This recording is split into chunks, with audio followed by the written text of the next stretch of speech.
Hello friends, ఈరోజు మన topic basics off screen play writing. అన్నిటికంటే ముందు మనం స్క్రీన్ ప్లే అంటే ఏంటి అని తెలుసుకుందాం. సింపుల్గా చెప్పాలంటే స్క్రీన్ ప్లే అనేది సినిమాకి ఒక బ్లూ ప్రింట్ లాంటిది.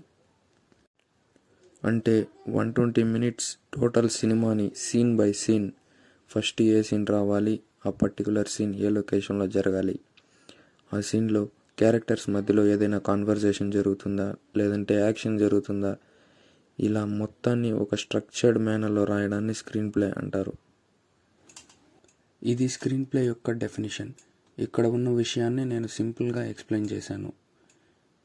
ఇప్పుడు మనం స్క్రీన్ ప్లే ఎన్ని పేజెస్ ఉండాలి అనే విషయం గురించి మాట్లాడుకుందాం. స్క్రీన్ ప్లే పరంగా ఒక థంబ్ రూల్ ఉంది. అదేమిటంటే 1 page off screen play is equal to 1 minute on screen. అంటే ఒక్క పేజు స్క్రీన్ ప్లే మన టోటల్ సినిమా రన్ టైంలో 1 minute కాంట్రిబ్యూట్ చేస్తుంది. అంటే టోటల్ 2 hours కాబట్టి 120 minutes, అంటే 120 pages ఆఫ్ స్క్రీన్ ప్లే. అన్ని సినిమాలు ఖచ్చితంగా 2 hours ఉండాలి అనే రూల్ అయితే లేదు. కొన్ని సినిమాలు 2 hours కంటే తక్కువ రన్ టైం ఉంటుంది. కొన్ని సినిమాలు 3 hours 40 minutes రన్ టైం కూడా ఉంటాయి.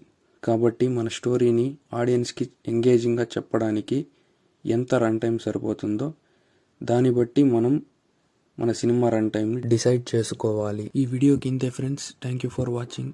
ఇది మన ఛానల్లో ఫస్ట్ వీడియో కాబట్టి ఏవైనా కరెక్షన్స్ ఉంటే కమెంట్స్లో చెప్పండి. ఈ ఛానల్లో మీరు స్క్రాచ్ నుంచి మీరు సొంతంగా స్క్రీన్ ప్లే రాసే వరకు హెల్ప్ అయ్యే కంటెంట్ నేను అప్లోడ్ చేస్తాను. కాబట్టి ప్లీజ్ సపోర్ట్ చేయండి.